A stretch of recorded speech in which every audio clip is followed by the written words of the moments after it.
dia, bom dia, bom dia, bom dia. Estamos começando mais um dia. Deus abençoe você. Mais um dia. Que seja um dia extraordinário, um dia de muita presença, um dia de muita revelação, de muita glória. Um dia onde Deus possa falar profundamente a cada um de nós. Começando o nosso dia 10 de julho. 10 dias, hein, irmão? Você está de parabéns. Você tem permanecido. Muitos começam, poucos permanecem. Nossa chamada não é só para iniciar, não é como começa que conta, é como termina. Então, vamos permanecendo. Para 365 dias, menos 10, nós temos ainda 355 dias pela frente. Eu creio que serão 355 dias de muito crescimento, de muita transformação, de muita revelação, de muito favor de Deus sobre a nossa vida. Vamos ser saciados a cada dia que nós sentamos e tomamos a palavra de Deus. É um banquete espiritual que nós vamos recebendo, que nós vamos nos alimentando. E daqui a 20 dias você me conta. Quando chegar lá no dia 30 de julho, você olhar e falar assim, cara, passou 30 dias e passou rápido, né? Aí você vai parar e perceber assim, qual foi a diferença que fazer isso aqui todos os dias provocou na sua vida? Qual foi a diferença? Vou deixar você perceber isso de maneira pessoal. Não vou te dar nenhuma sugestão, mas eu quero ouvir de cada um de vocês. Qual foi a diferença que parar todos os dias e se alimentar da palavra de Deus, qual foi a diferença que isso trouxe para você? Mais do que isso, começar seu dia dessa maneira. O que você faz primeiro determina o que vem depois. Buscar em primeiro lugar o reino de Deus e a sua justiça, e as demais coisas serão acrescentadas. De repente, nesse dia de hoje, você tem uma demanda tão grande de coisas, de afazeres, e decidiu começar aqui. Quando você começa aqui, irmão, o que está acontecendo? Você está estabelecendo uma ordem de prioridade para a sua vida. E essa ordem ela é muito importante. Quando você começa a buscar a palavra de Deus no primeiro momento, você traz a palavra de Deus para o seu coração, para o seu entendimento no primeiro momento. O que está acontecendo? Você está mostrando aquilo que você valoriza.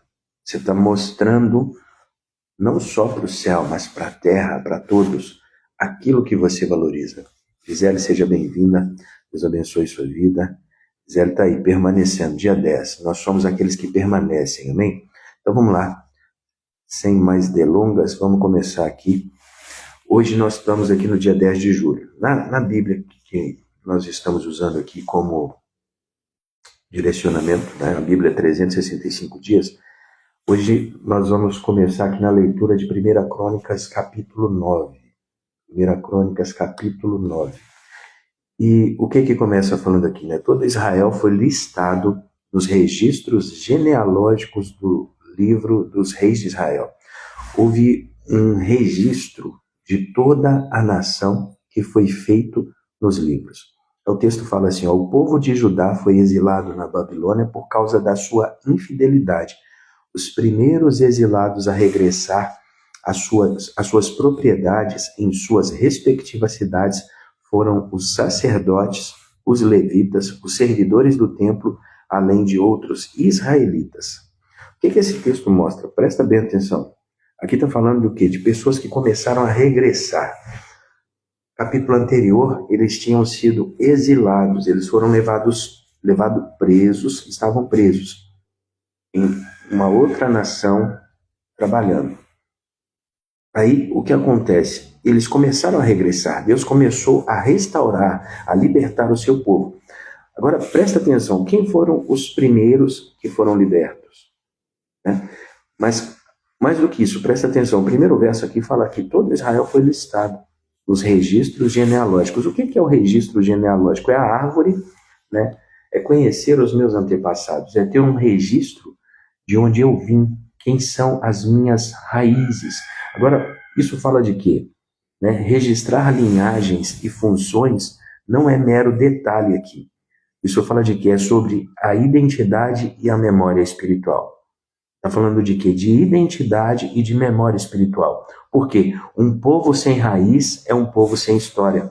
Bom dia, Marlene. Bem-vinda. Um povo sem raiz é um povo sem história. E quando um povo não tem raiz, não tem história, ele é frágil e vulnerável ao inimigo. Ele fica suscetível, ele fica aberto a receber, graça e paz, minha irmã. Ele fica aberto a receber os ataques do inimigo. Agora, o que nós podemos entender aqui? Presta atenção. Você conhece a sua história espiritual ou é um crente sem raiz?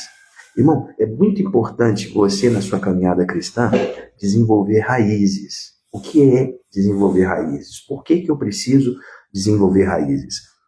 Veja bem, existe uma unção que ela está sobre a vida de muitos cristãos que estão dentro do corpo de Cristo hoje, mas eles nunca frutificam, eles nunca amadurecem. Por quê? É o crente, eu falo que eles têm a unção da perereca. Estão pulando sempre. Tá aqui, tá lá, tá aqui, tá lá, tá aqui, tá lá. Ele nunca se estabelece em um lugar, ele nunca lança raízes. E falar de lançar raízes é algo muito sensível. Construir raízes é algo muito sensível.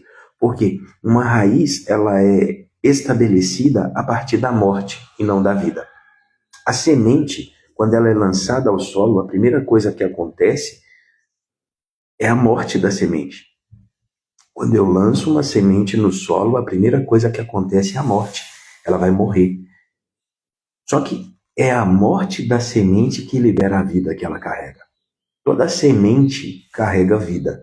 Toda pessoa carrega uma vida. Agora presta atenção, Tati, seja bem-vinda.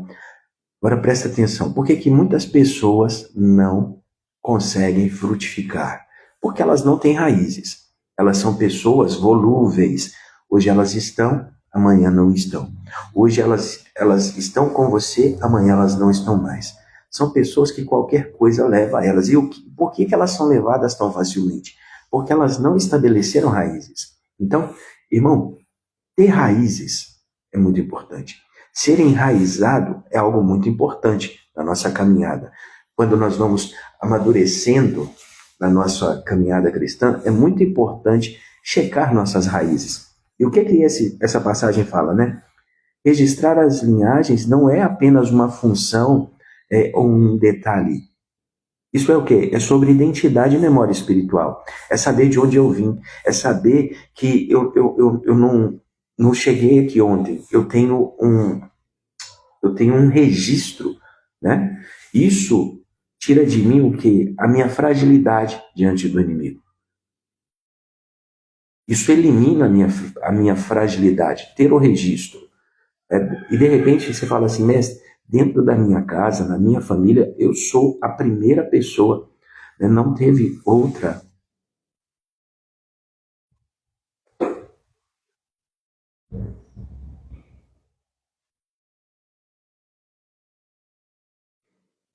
Não teve outra pessoa que veio na minha família antes de mim, mestre. Isso é ruim? Não. Você tem sobre você a graça, mas também a responsabilidade de ser a pessoa que vai fazer a diferença, que vai abrir o caminho. Irmão, Deus nos chama para ser ponta de lança, rompedores, aqueles que vão abrir novos caminhos. Nós não estamos aqui para... Eu preciso ter o registro, eu preciso conhecer das minhas linhagens, mas veja bem, de repente o registro da sua linhagem ele hoje ainda não é favorável. Tudo bem, mas você pode criar um novo caminho, você pode abrir um novo tempo. Você pode ser a pessoa que vai construir, né, um novo tempo, não apenas para você, mas principalmente para aqueles que vão vir depois de você. Então, você conhece a sua história espiritual? Tem história espiritual? Todos nós temos. Mesmo que não seja no Evangelho, existe um registro espiritual daquilo que os nossos antepassados fizeram. Conhecer isso é importante na caminhada. Outro dia eu aprofundo nisso, para você entender melhor. Agora, presta atenção. 2 Crônicas 9, no verso 2 e 3, deixa bem claro aqui, ó. O povo de Judá foi exilado. No verso 2 fala assim, ó, os primeiros exilados, os primeiros que saíram do cativeiro, foram quem? E regressaram para suas propriedades. Os primeiros foram os sacerdotes, os levitas, os servidores do templo. Sacerdote, levita e aqueles que serviam na casa do Senhor. Presta atenção, por que isso é interessante? Quando Deus restaura, quando tem um mover de restauração, Deus começa primeiro por onde? Pela adoração. Deus começa pelos adoradores. Não foram quaisquer pessoas que voltaram do exílio, quaisquer pessoas que saíram do cativeiro. As primeiras pessoas que saíram do cativeiro foram aquelas que cuidavam do altar, foram aquelas que cuidavam da presença do Senhor, foram aquelas que zelavam pela presença do Senhor e pelas coisas do templo do Senhor.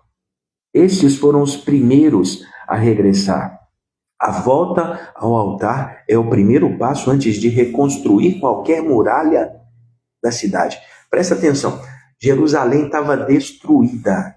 Jerusalém estava totalmente destruída.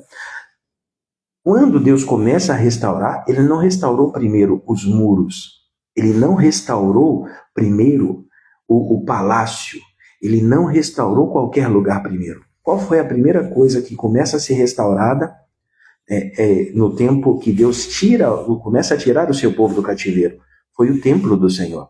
O templo do Senhor. Então Deus começa a trazer de volta primeiro quem? Sacerdotes, levitas e aqueles que ministravam no templo do Senhor. Isso é muito forte, porque qual que é a pergunta que fica aqui? Eu e você priorizamos reconstruir o altar ou a fachada da nossa vida? Nós realmente colocamos desejo no coração de reconstruir aquilo que comunica da parte de Deus, ou nós queremos apenas cuidar da nossa própria vida, dos nossos próprios interesses? Aí, crente, fala comigo. O que nós estamos construindo? Num tempo de restauração, quando Deus está restaurando as coisas, ele começa a restaurar pelo templo. Agora, 1 Crônicas 9, no verso 22. 1 Crônicas 9, no verso 22. Olha o que fala. Ao todo havia 212 guardas das portas naquele tempo, e foram listados nos registros genealógicos de seus povoados. Os antepassados deles haviam sido nomeados por Davi, por Samuel, o vidente, porque eram homens de confiança. Eles eram homens de confiança, oficiais de confiança. O que isso fala, irmão? Ser confiável é uma arma espiritual. Você é uma pessoa confiável? Quando alguém coloca algo na sua mão, você realmente demonstra confiança ou trata aquilo de maneira leviana? Trata aquilo sem zelo? É uma coisa a mais na sua vida. Você zela por aquilo que é confiável a você? Porque quando nós estamos estudando a Bíblia, como nós estamos fazendo nessa leitura, o que você vai perceber aqui? Principalmente quando fala da organização do templo. Você vai ver isso com mais detalhes à frente. Mas é importante falar disso aqui. O que acontece? Você vai ver pessoas ali que ocupavam um lugar no templo, mas não era apenas uma pessoa ocupando o lugar de trabalho no templo. Eram linhagens que faziam aquilo. Digamos que tinha uma pessoa lá para tocar o sino na hora da louvor e da adoração. Não era só uma pessoa que ficava tocando o sino, era a sua linhagem, a sua geração. Aos olhos naturais, muitas pessoas poderiam olhar e falar assim: ei, é só para ficar batendo esse negócio aí que você fica? Mas aquela pessoa, ela tinha zelo naquilo que ela fazia. Ela tinha amor, ela tinha paixão.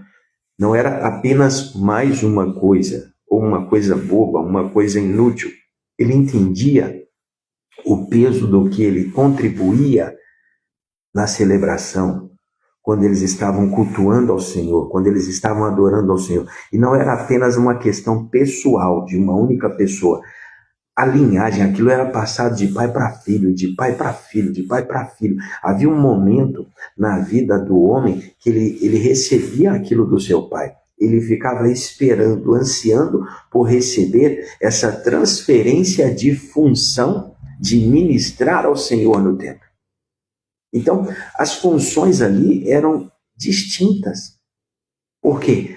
Para que a celebração ao Senhor acontecesse, cada pessoa deveria ocupar um lugar. Hoje, o que nós vemos como os grupos de voluntários dentro das igrejas, você tem que ver o grupo de voluntários que tinha nessa época. Como que ele era. Só que, veja bem, hoje nós vemos voluntários que vão e que são fiéis. Mas você vê também voluntários que não valorizam aquilo que eles estão fazendo. Isso é muito sério, porque, presta atenção, tem voluntário que no dia que ele pode servir, que ele tem que servir, que ele está na escala, muitas vezes ele não comparece. E ele não comparece e deixa a brecha, ele deixa aquele lugar desguarnecido, sem a pessoa que vai servir, ele não coloca nenhuma pessoa para servir no seu lugar. Aí isso fala de quê? Fala de um desleixo no serviço. Irmão, presta bem atenção. No momento da restauração, as primeiras pessoas que foram restauradas foram sacerdotes, levitas e aqueles que ministravam no templo do Senhor. A equipe de voluntários foram os líderes espirituais, foram aqueles que ministravam o louvor e a adoração, mas também como se fosse a equipe de voluntários da época que foi colocada novamente de volta. Qual que é a pergunta que fica aqui, irmão? Deus pode te confiar portas espirituais? Você é uma pessoa de confiança? Porque se de repente você olha assim, mestre, até hoje eu não tenho sido tão zeloso assim com aquilo que na minha comunidade, na minha igreja local, eles têm me dado a fazer. Mas, irmão, que hoje seja um dia de você virar essa chave, de entender que aquilo que estão te pedindo para fazer, que aquilo que colocaram na sua mão para fazer, né, não é uma coisa boba, não é uma coisa a mais, mas é para que você possa se tornar zeloso por aquilo que você está fazendo. E que você possa desenvolver, buscar graça, criatividade de Deus para fazer aquilo e fazer bem feito. Não é fazer na correria, não é fazer para cumprir escala, cumprir obrigação. Quantos estão entendendo? Quem está entendendo? Reage aí, fala comigo. Responde aí nos comentários. Tiagão está aí, Tiagão se juntou ao pelotão. Irmão, pelotão te puxa. Quando você não caminha sozinho, né? Quando você tem um grupo de pessoas que estão caminhando com a mesma visão, com o mesmo desejo, o que acontece? Né? Se você cair, um te levanta. Né? Você não vai ficar pelo caminho. Eu quero declarar que esse grupo não fica pelo caminho. Eu sei que mais e mais pessoas vão se juntar a nós aqui ao longo dos dias, ao longo das semanas, dos meses, do ano. Né? Mas nós vamos ver, sim, pessoas que vão ter sua vida mudada. Irmão, a palavra de Deus ela é capaz de mudar a nossa vida. Veja bem, a circunstância não anula o poder da palavra de Deus, mas a palavra de Deus muda, transforma toda e qualquer circunstância. Então, mas é mais do que eu vir sentar aprender. Eu estabelecer que eu quero viver a palavra de Deus e eu vou começar a declarar a palavra de Deus. Você vai ver algo que vai acontecer com você ao longo dos dias, isso é natural. Você vai começar a abrir a boca, vai sair Bíblia de dentro de você. Tem alguns irmãos que eles falam assim, mestre, né, quando a gente está na igreja, aí tem alguns irmãos que quando se aproxima de mim, eu estou com o celular na mão, eles já chegam assim, falam, mestre, eles chegam de supetão, aí quando eles olham, eu estou lendo a Bíblia no celular. Eles falam assim, mestre, você lê a Bíblia toda hora? Eles começam a ficar assim, tipo, toda hora esse cara está lendo a Bíblia. Toda hora esse cara está com a Bíblia na mão. Porque a palavra não me chama a fazer isso. Então, cada momento que eu tenho uma oportunidade, eu vou ficar perdendo tempo olhando pro vento. Eu vou ficar perdendo tempo, muitas vezes, em conversas desnecessárias. Então, eu tento ocupar o meu tempo. Eu tento ruminar aquilo que Deus está falando ao meu coração. Então, aprender a valorizar. Então, vamos lá. Vamos no próximo aqui, 1 Crônicas 9, no verso 27. O que fala aqui no verso 27, irmão? Fala assim: passavam a noite ao redor da casa de Deus, pois era seu dever guardá-la e abrir suas portas toda manhã. Então, existiam homens que eles guardavam a porta da casa de Deus. Eles ficavam ali, acampados. Sabe quando você vê lá na Inglaterra os guardas da rainha? Pessoal, vai no aviãozinho aí, compartilha com mais pessoas, envia aí. Mesmo que as pessoas não venham agora, não vão ver e vir agora, quando elas verem, elas vão vir e vão conhecer o que nós estamos fazendo e vão se predispor a participar. Agora presta atenção. Lá na Inglaterra, existem guardas que estão 24 horas na porta do castelo da rainha. Acho que a rainha morreu, né? Agora tem o rei. Então, o palácio do rei na Inglaterra é guardado por guardas que ficam ali 24 horas por dia. Quem passa ali na porta vê algo que é totalmente diferente, porque nós não moramos em uma nação que tem um rei, nós temos um presidente. Agora, ali existe uma guarda 24 horas. Quando a ordem do templo aqui estava sendo estabelecida, estava sendo restaurada, os guardas também voltaram porque eles eram os servidores do templo. Eles passavam a noite ao redor da casa de Deus. Para quê? Para guardar a casa de Deus e abrir as suas portas toda a manhã. Então, quando o dia ia amanhecendo, as portas do templo se abriram. Não é como nós vemos hoje, nos dias de hoje. Tem igrejas, locais que ela abre 1 a 2 vezes por semana. Qual é a importância disso, irmão? Se é um lugar onde eu busco ao Senhor, se você busca ao Senhor, é importante que esse lugar, ele realmente esteja aberto todos os dias. Há uma comparação que o Tinney faz a respeito disso, Tom Tinney faz a respeito disso no livro Caçadores de Deus. Ele fala assim, irmão, loja de conveniência de posto de gasolina fica mais aberto que muitas igrejas. E por que as pessoas vão à loja de conveniência tanto? Porque ela está aberta. Então, isso fala de quê? De manter as portas da casa do Senhor abertas. Todos os dias, os guardas não só guardavam aquele lugar, mas quando amanhecia, eles iam ali e abriam as portas para quê? Para que o povo pudesse vir cultuar ao Senhor. Para que o povo pudesse vir e ministrar a presença de Deus. Para que o povo pudesse vir e ofertar ao Senhor. Porque o que acontece? Algumas pessoas pensam assim, não, o momento de oferta é um momento que acontece durante a reunião. Se você lê a Bíblia, você vai ver que isso não é uma verdade. Quando você vê a primeira vez que Deus começa a edificar uma casa na terra, que foi o tabernáculo, isso acontece lá em Êxodo, né? Quando eles saíram do Egito, Deus começa a estabelecer o tabernáculo, que era um lugar da sua revelação, um lugar físico onde ele iria se revelar ao seu povo. Agora, presta atenção.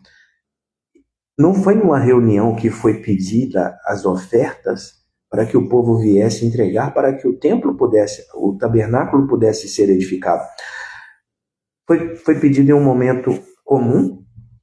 E o que acontece ali? Na segunda, na terça, na quarta, na quinta, na sexta, no sábado, no domingo, no dia da reunião, e não no dia da reunião, as pessoas foram movidas no seu coração a ofertar. E elas foram movidas de uma forma tão forte, tão poderosa da parte do Senhor, que a quantidade das ofertas sobrepujou, né, foi muito além da necessidade que o sacerdote tinha para edificar o tabernáculo.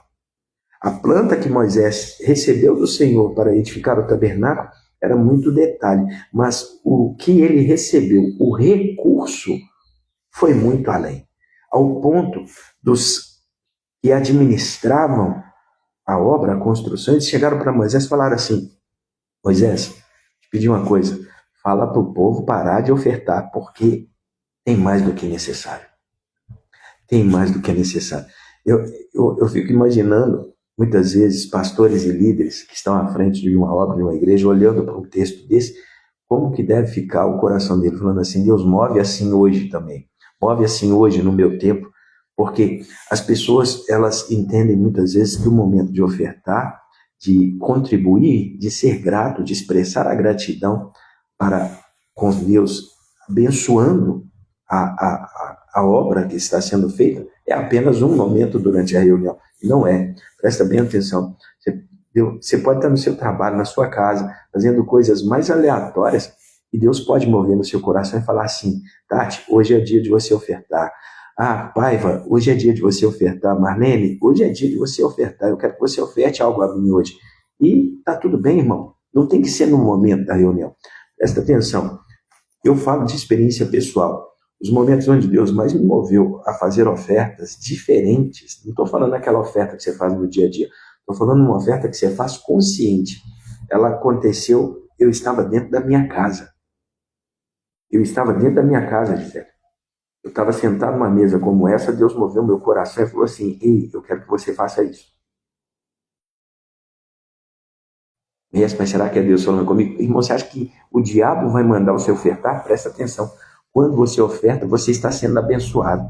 Você está demonstrando gratidão e isso traz algo muito poderoso sobre a sua vida. Vamos seguir aqui. O texto aqui de 1 Crônicas que a gente está lendo, no capítulo 10, termina falando sobre Saul, né? Fala que Saul morreu porque ele foi infiel ao Senhor. Quem foi Saul? Saul foi o primeiro rei de Israel. O primeiro rei de Israel morreu, e ele morreu por conta de quê? Da sua infidelidade. O texto fala que ele consultou uma médium em vez de buscar a Deus. Quem era a pessoa que dava acesso a Saul para buscar a Deus? Sempre que ele estava em aperto, angústia, aflição, Saul sempre chegava até Samuel. Samuel foi o homem o profeta que ungiu ele e levantou ele como rei diante de toda a nação de Israel. Porém, Samuel havia morrido. E Saul, quando ele estava no seu reinado, ele tinha mandado matar todas as médiuns, todas as feiticeiras, todos os prognosticadores, aqueles que faziam, era como pessoas que liam as mãos, pessoas que faziam, são feiticeiros. Então tinham morrido todos. Mas Saul queria buscar a Deus, queria uma resposta de Deus. E quem fazia isso por ele era Samuel. Samuel estava morto. Aí sabe o que ele faz? Ele recorre. Ele fala assim: onde que tem uma médium? E ele descobre onde tinha uma, ele se camufla e vai lá. E é tão interessante porque quando ele chega para consultar com a médium sabia que ele era o rei. Ele ficou assim: meu Deus, né? Eu mandei matar todo mundo e hoje eu estou consultando com uma pessoa que eu sei que eu não devo me consultar. Então aquilo ali abriu uma porta para que Saul pudesse morrer. Saul perdeu o governo por falta da fidelidade e do discernimento espiritual. Irmão, seja fiel ao Senhor. Isso fala de quê? Veja bem, de onde você busca conselhos para as suas guerras? Porque de repente você está vivendo um tempo de guerra. No tempo de guerra você busca conselho com quem?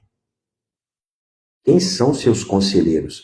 Quem está sentado na sua mesa do conselho?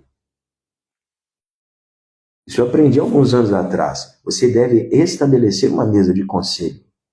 Conselheiros, pessoas que falam na sua vida, pessoas que vão abençoar a sua vida, pessoas que no momento de crise você vai sentar na mesa com eles de uma única vez ou de maneira individual, mas você vai recorrer à sabedoria que eles carregam para que você possa ter clareza naquilo que você vai fazer.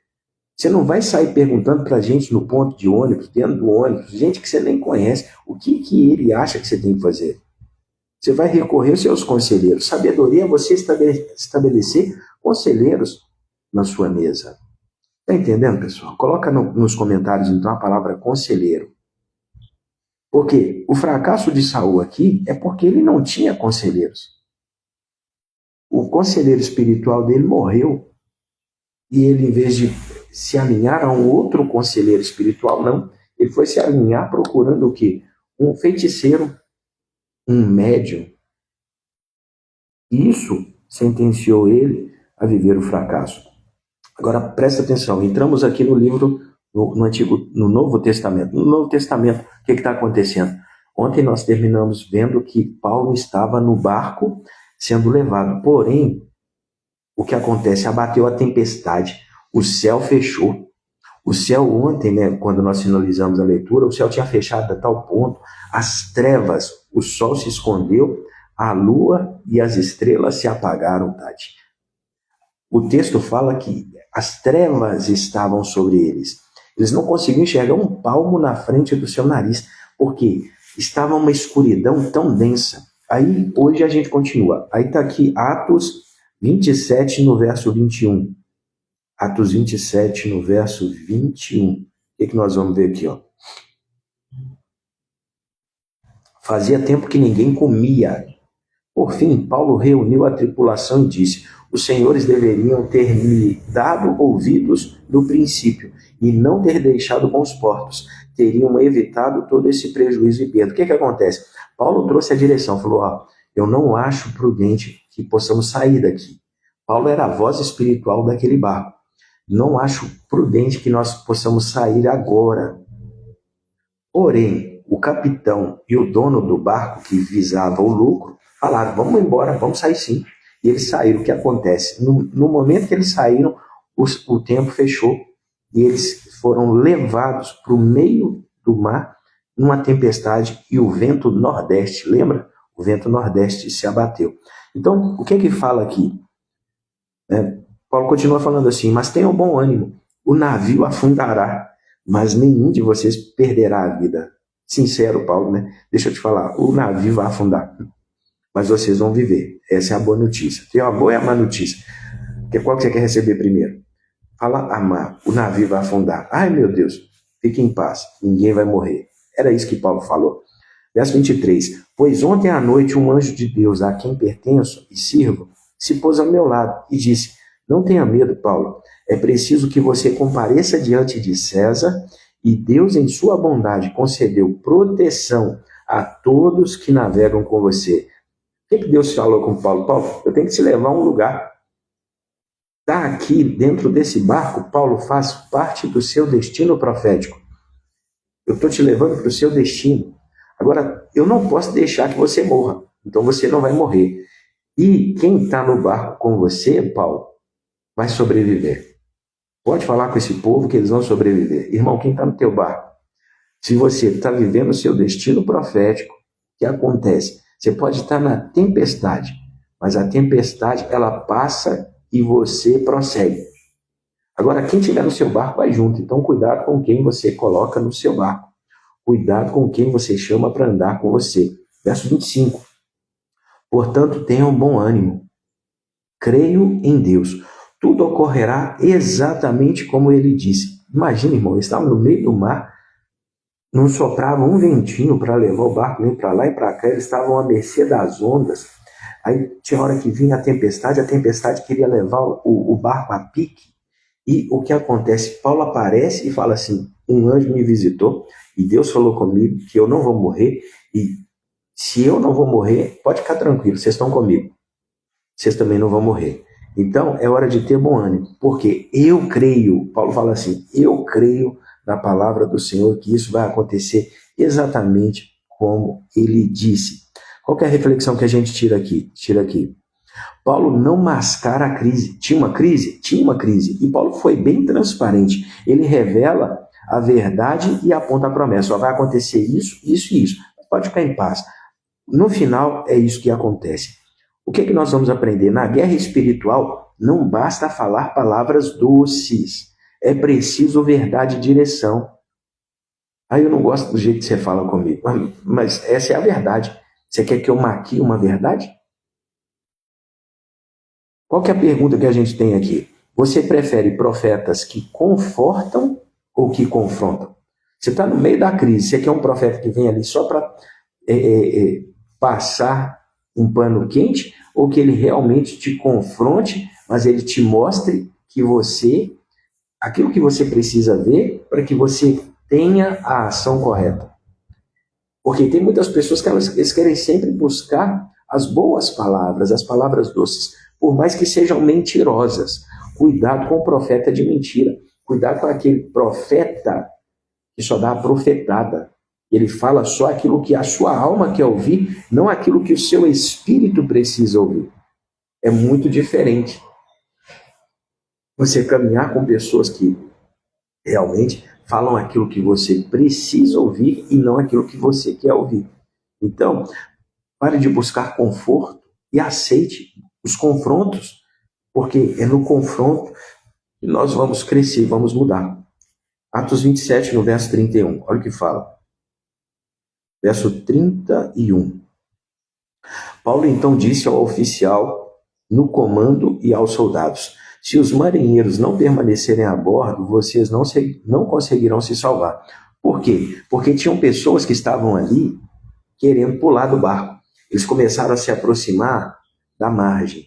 Eles foram medindo, eles lançaram a âncora e eles percebiam que a profundidade estava diminuindo. Então significa que eles estavam se aproximando da praia. Aí o que acontece? Alguns marinheiros falaram assim: vamos jogar o barco, o bote salva-vidas na água, vamos pular dentro dele e vamos dar linha. Aí, quando Paulo observa aquilo, ele chama o oficial e fala assim: se esses caras pularem do barco, o que eu falei não vai acontecer. Isso fala de quê, irmão? Isso fala de algo muito sério, presta atenção. A fidelidade ao corpo espiritual é essencial. Ser fiel ao corpo.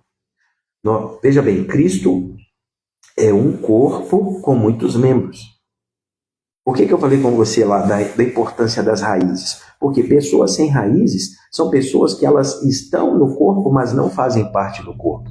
Estar no corpo e não fazer parte do corpo. Então, só vai prosperar, crescer, frutificar quem realmente faz parte do corpo. Só vai viver aquilo que o corpo, o benefício do corpo, quem realmente faz parte do corpo. E para fazer parte do corpo, literalmente, você tem que morrer, estabelecer seu sistema de raízes para depois você viver. A fidelidade ao corpo espiritual é essencial. Quebrar alianças em crises coloca todos em risco. Isso fala de quê? Você sustenta as suas alianças ou pula fora na hora do aperto? Você é a pessoa que eu posso contar com você só quando as coisas vão bem? Ou quando chega o dia mal, quando chega o dia da dificuldade, quando chega o dia da guerra, você mete o pé? Qual tipo de pessoa você é? Atos 27, no verso 35, olha o que fala. Em seguida tomou um pão e deu graças a Deus na presença de todos, partiu em pedaços e comeu. 36. Todos se animaram e começaram a comer. O que acontece aqui, irmão? Eles estavam há 2 semanas sem comer. De medo, de pânico, de pavor. Aí, o que Deus manda Paulo fazer? Parte o pão. Paulo, parte o pão. O céu ainda estava fechado. Eles ainda estavam vivendo uma insegurança. Deus mandou Paulo partir o pão. Paulo parte o pão, ele dá graças a Deus. Ele pega o pão, eles estavam ceando, irmão. Paulo pega o pão e parte o pão. Ele deu graças a Deus. Ele deu o pão a cada um dos marinheiros. Tinham quase 300 marinheiros ali. Cada homem que pegou o pão, comeu o pão, se animou novamente. Foi renovado, foi fortalecido. Isso fala de quê? Gratidão abre a atmosfera espiritual de vitória antes de ver a solução. Quando eles pegam aquele pão e comem aquele pão, Paulo tinha dado graças. A gratidão abre o céu, irmão. Eles estavam no mar ainda e o céu estava cerrado, o céu estava fechado. De repente, presta bem atenção nisso aqui. Você pode estar no meio do caos. Como eu disse ontem, você pode estar no meio do olho do furacão. Você fala assim: eu não estou enxergando solução para lado nenhum. O que eu te recomendo a fazer aqui? Parte o pão, dando graças a Deus. Tem um momento de gratidão. A gratidão abre os céus. Mestre, eu estou olhando para todos os lados e eu não consigo ver saída, eu não consigo ver solução. Então não murmura. Primeira coisa, fecha sua boca para murmuração. Quando eu murmuro, eu estou liberando o inferno. Eu estou fechando os céus de Deus para mim. E o que é importante você entender? Eu vi isso outro dia. E eu falei, cara, isso aqui é forte. Por quê? Os céus são chamados de o tesouro de Deus. Quando Deus fala que vai abrir o céu sobre a vida de uma pessoa, Malaquias 3:10 fala sobre isso. Os céus, Deus fala que o céu é o tesouro dele. Então, quando ele fala que ele vai abrir o céu, ele vai abrir o seu bom tesouro sobre a minha vida e sobre a sua vida. Agora, o que fecha o céu? A murmuração, a reclamação, o coração ingrato. O que é um coração ingrato? Quando você está murmurando, irmão, a pessoa que murmura, indiretamente ela está falando uma única coisa. Se eu estivesse no seu lugar, eu faria diferente. Então, quando eu murmuro contra Deus, eu estou falando isso. Deus, o senhor não sabe o que está fazendo. Porque se eu estivesse no seu lugar, eu faria diferente. Eu faria melhor. Eu seria melhor do que o Senhor em ser Deus. É isso que o murmurador está falando. Agora, Paulo pega o pão, parte o pão, ele dá o pão às pessoas comem o pão e são fortalecidas. Na mesma hora o tempo abre, o céu se abriu. Muito poderoso isso. Quantos estão entendendo?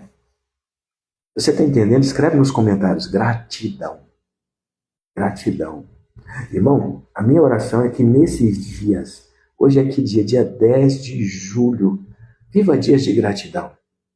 Trabalhe a gratidão no seu coração ao longo desse mês.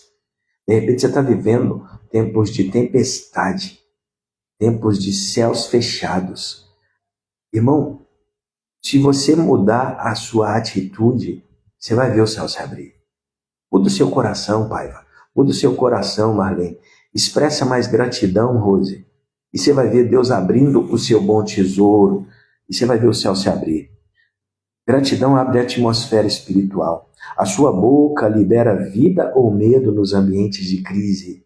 Quando você está no aperto, você começa a murmurar, o velho homem ressuscita, ou mesmo na crise, você fala o que Paulo falou, deixa eu te falar, o anjo do Senhor me visitou e ele falou que tudo vai dar bem. O barco vai afundar, mas a gente não vai morrer. Atos 27, 44. Olha o que acontece. Outros se agarraram a tábuas ou pedaços do navio destruído. Assim, todos chegaram à praia com segurança. O que fala isso aqui, irmão? A vitória não depende do estado do navio, mas do favor de Deus. Eles não chegaram à praia, todos eles se salvaram. O barco se afundou, foi destruído, foi despedaçado. As pessoas se agarraram nas tábuas do barco e elas conseguiram chegar na praia. Então, a vitória não depende do navio.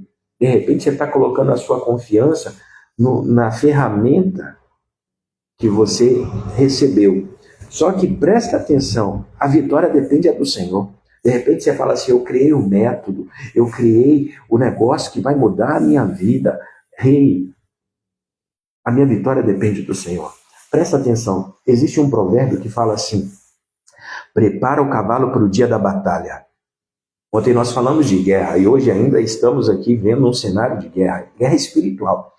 O texto fala assim, prepara o cavalo para o dia da batalha. Mas a vitória vem do Senhor.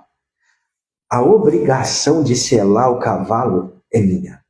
A obrigação de estar preparado para cavalgar é minha. Não é ficar sentado esperando as coisas caírem no meu colo. A minha parte, porque Bill Johnson ele fala uma coisa que eu acho muito forte. Deus nunca vai completar o meu potencial. Você tem um potencial, eu tenho um potencial. Quando eu apresento o meu potencial, Deus apresenta a favor. O meu potencial foi Deus que me deu. Ele não me chama a guardar isso, ele me chama a colocar isso na mesa. Só que o quê? Mesmo colocando o meu potencial ali, pode faltar. E essa falta Deus vai suprir. Deus vai trazer o complemento. Ele vai trazer aquilo que falta para a nossa vitória. Então, não se negue a apresentar aquilo que Deus colocou na sua vida.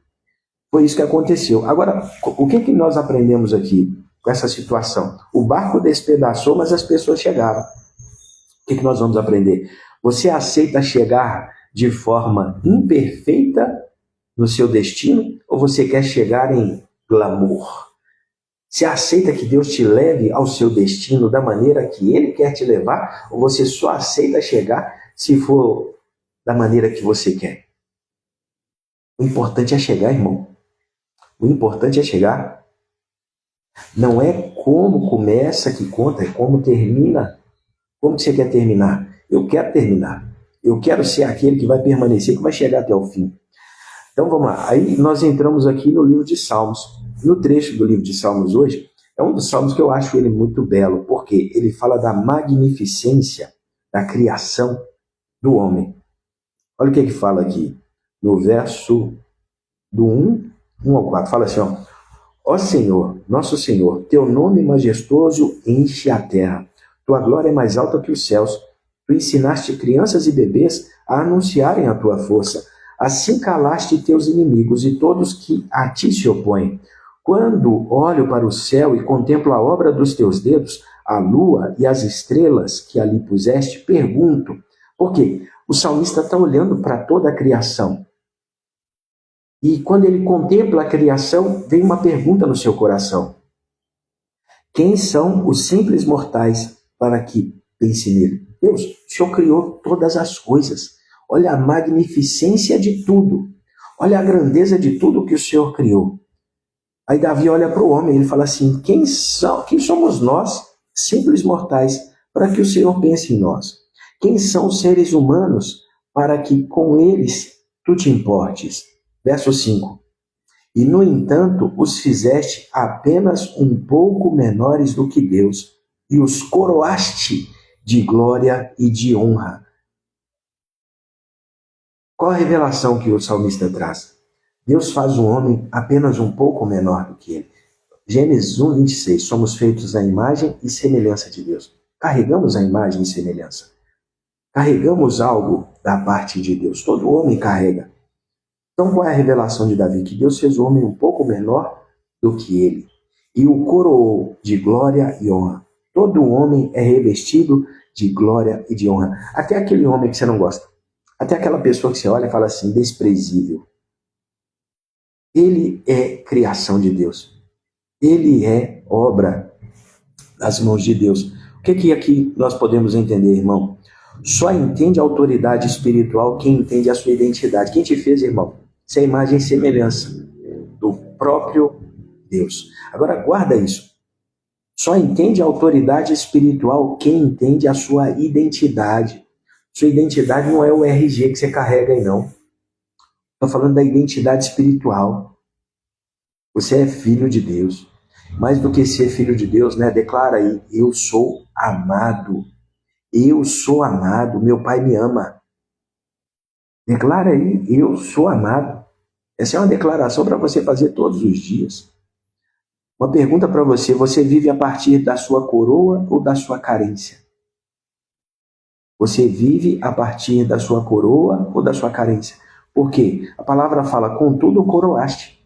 Existe glória e honra sobre a sua vida. Mas de repente você ainda não teve olhos para ver e reconhecer a glória e a honra que Deus colocou sobre você. Verso 6. Tu os encarregaste de tudo o que criaste e puseste sob a autoridade deles todas as coisas. Tu encarregaste de tudo. Toda a criação, irmão, está sujeita à minha vida e à sua vida. Deus nos colocou como governadores nessa terra. Deus, quando ele cria o homem, a sua imagem e semelhança, e o coroa com glória e honra, presta atenção, ele é colocado no jardim chamado Jardim do Éden. No Jardim do Éden, ele devia trabalhar ali, ele devia guardar, ele devia zelar pelo jardim. Aí o que acontece ali? Era como se o homem fosse o gerente de Deus na terra. Ele devia cuidar de tudo, e ele cuidava de tudo. Agora, isso também recai sobre a minha vida e a sua vida. Deus nos deu domínios, mas muitas vezes há pessoas que vivem como vítimas. Irmão, Deus te chamou para governar. Você não é uma vítima nesse mundo. Você é alguém que Deus coroou com glória e honra. Nem os anjos, irmão, porque de repente você viaja nos anjos. Você, os anjos que olham e falam assim, olha o que Deus fez. Entendeu? Você foi coroado de glória e honra. Uma pergunta para você, né? Você governa a vida espiritual ou é governado pelas circunstâncias? Você é uma pessoa que está exercendo o governo que Deus colocou na sua vida ou você vive escravo da sua circunstância? Porque quando você tem a revelação da sua identidade espiritual, você vai mudar isso. E de repente hoje você está escravo das circunstâncias. Circunstâncias é circo, é um cerco. É um cerco que se estabelece. E muitas vezes esse cerco te limita, te trava, te impede de viver tudo aquilo que você foi chamado a viver e trava a entrada dos recursos e da provisão. Então é hora de romper com as circunstâncias, não ser mais escravo das suas circunstâncias. E nós finalizamos aqui com o provérbio. E o provérbio de hoje fala assim, ó, alguns se dizem amigos e destroem uns aos outros, mas o verdadeiro amigo é mais próximo que um irmão. Existem amigos, eu não sei quantos irmãos você tem. Eu tenho 4 irmãos. Mas o texto aqui fala que existem amigos que vão ser mais próximos do que irmãos. Mike Murdock, ele fala algo que é muito forte. Quando Deus quer te dar um presente, ele te dá um amigo. Quando Deus quer te abençoar, irmão, ele vai te dar um amigo. Marlene, Tiago, quando Deus quer te abençoar, ele vai te dar um amigo. Por mais que você possa ter 100 irmãos. Tati, quando Deus quiser te abençoar, ele te dá um amigo. Amigo, não estou falando de colega, eu estou falando de amigo. Amigo, irmão, você pode passar anos sem ver, mas quando encontra é uma festa. Eu tenho um amigo, ele mora em Portugal há mais de 15 anos, deve ter uns 20 anos que ele está em Portugal. Ele esteve aqui no Brasil há mais ou menos uns 90 dias atrás, o Xande. Ele é pastor lá em Portugal hoje. Aí, quando ele vem no Brasil, ele faz questão da gente se encontrar. A última vez agora que ele veio, devia ter aí alguns anos que a gente não se via. Mas foi uma festa, é uma festa quando a gente se encontra. Porque a nossa amizade, ela perdura além da distância. Amigo, não é porque eu estou sentado com você todo dia, me esfregando em você todo dia. Se eu falo que você é meu amigo, nós temos um relacionamento, nós temos uma aliança. Então, não é a distância que vai determinar isso. Agora, o que é que acontece? O texto fala assim, mas o verdadeiro amigo é mais próximo que um irmão. São pessoas que você conta muito mais do que você contaria com seu irmão. São pessoas que o peso dela na sua vida é muito grande. Marlene fala, eu tenho 10 irmãos de sangue, mas graças a Deus tenho amigos fiéis. É isso, irmão. É sobre isso. Agora presta atenção, o que nós entendemos com isso? Em guerra, aliados certos podem salvar ou destruir destinos. Aliados certos. E de repente você fala assim, não sei quantos amigos você pode contar hoje. Tem pessoas que falam que os amigos que ela tem não enchem nenhuma mão. Irmãos, que Deus te dê amigos. Que Deus te dê amigos. Amigos. Mas guarda isso. Porque eu vejo muitas vezes pessoas, principalmente cristãos, eles se queixando que não têm amigos. Só que antes de se converter, no mundo ele tinha muitos amigos. Ele era uma pessoa sociável, amigável. Ele se converteu, ele virou bicho do mato. Ele não é amigo de ninguém. Ele não é amigo de ninguém, porque ele quer que os outros façam por ele, mas ele não quer fazer pelos outros. Irmão, melhor é dar do que receber. Porque de repente você fala, Adriano, eu não tenho um amigo. Então é hora de você ser amigo. Não espere as pessoas vir até você e serem seus amigos, mas que você se predisponha, saia da caixinha, saia da casinha, se coloque no lugar onde você possa ser visto como você é o amigo. Construa relacionamentos. Se isso é importante para você, irmão, se você entende o peso disso, ore e fale, Deus, coloque amigos na minha vida. Pode ser que não sejam muitos, mas que sejam valiosos aqueles que Deus vai colocar. Que eles tenham um peso na sua vida de importância. Amigos. Há amigos que são mais próximos que um verdadeiro irmão. Amém? Irmão, Deus abençoe você. Você tem um dia de vitória, um dia de portas abertas. Que toda a tempestade que você possa estar atravessando nesse tempo, que você possa aprender, no meio dessa tempestade, fazer o que Paulo fez. Paulo parou, quando ele sabia o que Deus tinha mandado fazer, ele pegou o pão, ele partiu o pão. No momento que ele partiu o pão, ele deu graças. Pai, graças te dou. graças te dou. Comece o seu dia agradecendo ao Senhor. Comece o seu dia expressando gratidão, independente da circunstância, que o momento não mude o seu coração para com Deus. O momento pode estar difícil, dê graças a Deus. Dê graças a Deus, porque mesmo nessa dificuldade, Deus está com você. E é Ele que vai tirar você dessa dificuldade. Ele vai, quando você começa a agradecer, o céu vai se abrir. Quando o céu se abrir, você vai enxergar coisas que você não estava enxergando. Que a murmuração seja cessada, que a boca do murmurador seja lacrada, que você possa abrir a sua boca para dar graças a Deus. Graças a Deus por esse dia. Pai, nós te damos graça. Te agradecemos por esse dia. Sabemos, ó Deus, que o Senhor é fiel. Sabemos que o Senhor é fiel. A minha circunstância não muda o Senhor, mas o Senhor é aquele que pode mudar toda e qualquer circunstância. Pai, eu quero declarar nesse dia que toda tempestade ela vai chegar ao fim.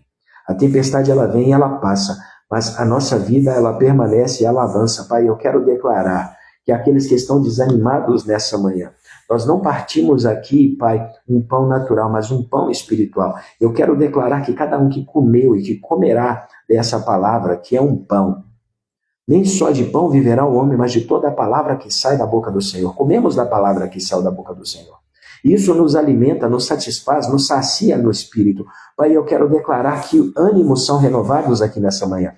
Irmão, eu declaro um novo ânimo sobre a sua vida nessa manhã, nesse dia. Eu declaro que você não se levantou para viver um dia de marasmo, de apatia, de letargia, mas para viver um dia renovado na presença do Senhor. Que essas palavras possam gerar ânimo dentro de você, que a tempestade cesse, que você seja uma pessoa de gratidão, que agradece e que vê o céu se abrir, que Deus abra um bom tesouro sobre a sua vida, a sua casa, sua família, o seu trabalho, os seus negócios, que Deus prospere o seu dia, que Deus faça você avançar, que Deus coloque você nos lugares de influência, que Deus possa liberar favor.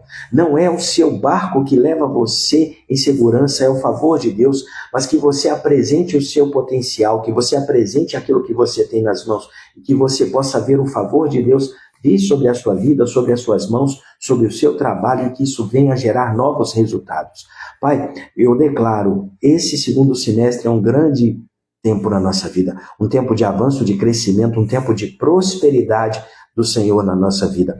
Guarda cada vida, cada casa, cada família. Nós declaramos, ó Pai, um tempo onde as nossas raízes vão se estender, vão crescer, e porque nós temos raízes, nós vamos ver a mão do Senhor crescendo através de nós, vamos ver a frutificação, a multiplicação acontecendo em nós e a partir de nós, em nome de Jesus. Meu irmão, Deus abençoe sua vida, Deus conduza você, Deus traga direção sobre você nesse dia, em nome poderoso de Jesus. A live fica salva. A única coisa que eu te peço, compartilha com mais pessoas, envia para mais pessoas, para que mais pessoas que querem, aprender a Bíblia, crescer na Bíblia e ler a Bíblia em um ano, elas possam participar junto comigo e com você aqui. Amém? Deus te abençoe. Amanhã, 6:30 da manhã, estaremos aqui novamente. Amém? Até amanhã.